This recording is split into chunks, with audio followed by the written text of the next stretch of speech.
Y empieza así. Sarmiento se preguntaba, ¿es posible un arte nacional? Mientras se deleitaba frente a las obras maestras del Vaticano en sus viajes por Europa. Esta pregunta tenía un fin estratégico, ya que el arte podía funcionar como una herramienta civilizadora contra la barbarie que quería desterrar. Una Argentina poblada de gauchos y de indios no es más que un desierto, decía el sanjuanino, como bien recuerda Viñas. Y si fuera posible un arte nacional, se preguntaban tanto Sarmiento como los artistas de la generación del 80. ¿Cuál sería? Esta pregunta, inoculada por Sarmiento, rondaba la cabeza de Schiaffino tanto cuando polemizaba con Ausón, polémica que terminaría en duelo, como cuando pensaba la orientación de las políticas artísticas entre las que se encontraría la creación de un Museo Nacional de Bellas Artes. En su afán civilizatorio, Sarmiento se preguntaba además sobre la posibilidad de una lengua nacional, buscando asentar los cimientos lingüísticos de una idea de nación a la que quería contribuir.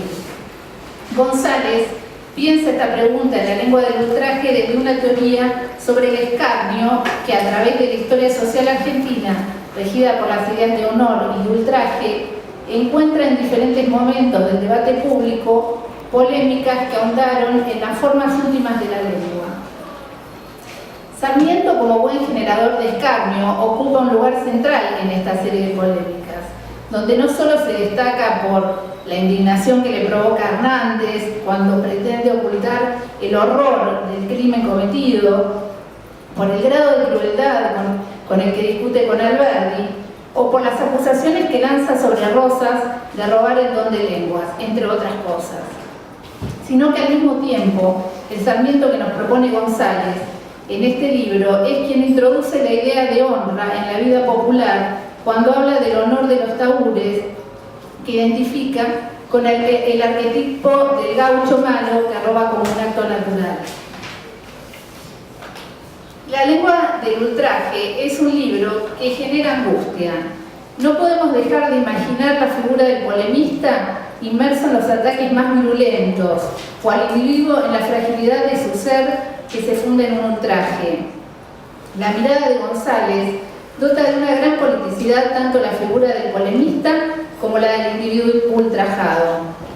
La supresión de honores que intentara Mariano Moreno hace más de 200 años hubiera sido amenazadora para la política, dice González, a lo cual podríamos agregar que la lengua y la política parecen nutrirse de los duelos e injurias que provoca el mancillamiento del honor. Desde la perspectiva gonzaliana, los momentos donde parece verse afectado el individuo como junco nos permiten ir más allá del individuo y ver que el nacimiento de una nación se produce en la oscuridad de reyertas que luego se convierten en documentos públicos bajo la forma de escrituras históricas o literarias.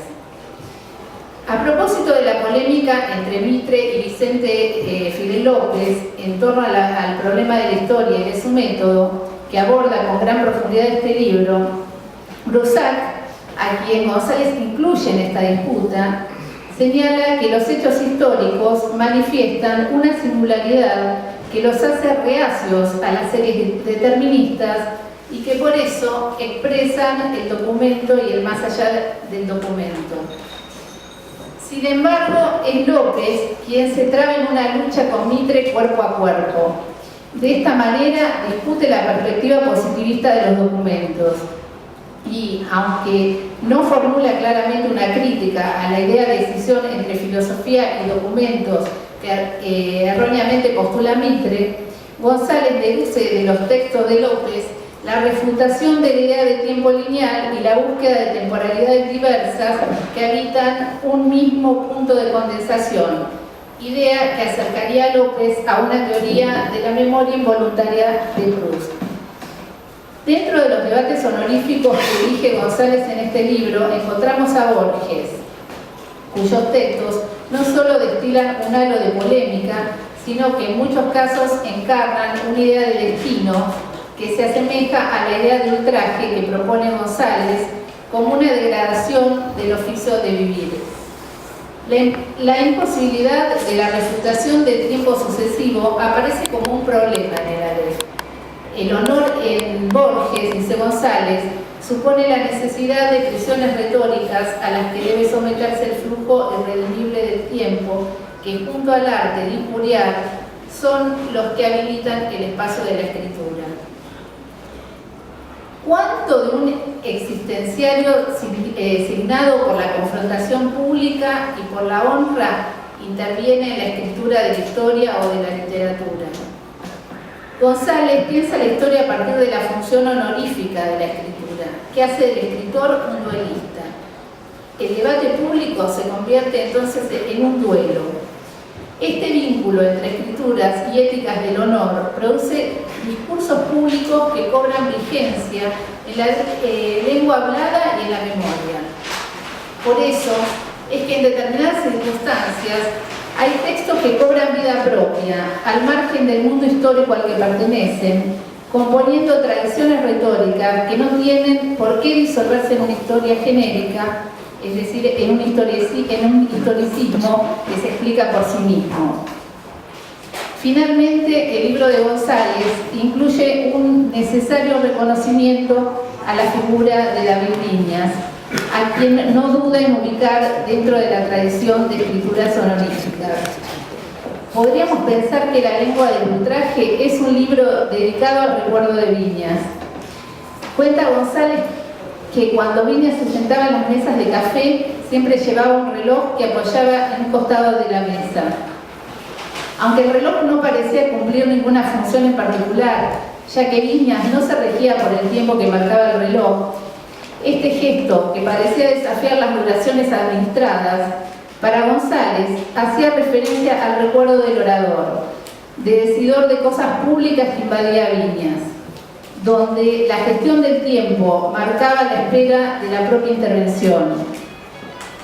Esta lógica del tiempo que rompe en Tartabull, la última novela escrita por Viñas, esta lógica del tiempo se rompe en Tartabull, la última novela escrita por Viñas. González dice que si bien en esta novela Viñas sigue depositando el reloj sobre la mesa, ya todo se fractura, como ocurre cuando los revolucionarios disparan contra el reloj. En Tartabull Viñas se niega a contar una historia, embarcándose en una memoria imposible donde pretende fusionar la injuria y el honor. El lenguaje tiene su origen en la conversación, dice González. En Tartabull, Viñas construye una conversación consigo mismo, donde desciende hasta las fuentes turbias del lenguaje. Su voz se compone en la multiplicidad de álteres para encarnar discusiones irresueltas de la historia intelectual. La memoria aparece entonces como una trama fracasada, bajo el sentimiento de que sólo así hablan los sobrevivientes. Se sobrevive hablando una memoria descuartizada. Y el honor, entonces, son las frases que alguna vez dijimos y que al volver a decirlas suenan como dichas por otros. Entonces, el honor es el otro, que somos cuando hablamos. Lo único que no podemos perder. La genialidad de las frases que alguna vez habíamos inventado. Los monólogos de Viñas son lo que queda de diálogos remotos. Dolor. El imposible lugar del testigo que busca sobrevivir ironizando, deseando no tomar en serio el sufrimiento que padece desde su lugar de sobreviviente. Tartabull es el espacio donde el honor y el ultraje se convierten en una dolorida conversación consigo mismo. Podemos agregar que para González esta relación con la alteridad ya estaba presente en el artículo que Viñas escribiera en los años 80 en la revista Tiempos Modernos, donde escribe que ve a los demás y se ve a sí mismo. Este sartreanismo de Viñas presente en este antiguo texto resurge en Tartabull. González, en este entrañable recuerdo de su amigo, reconoce un polemista sutilmente atento a las formas del lenguaje y a las de la conversación como un posible vínculo de conocimiento cuando los hablantes buscan reconocer sus fundamentos en la mala fe.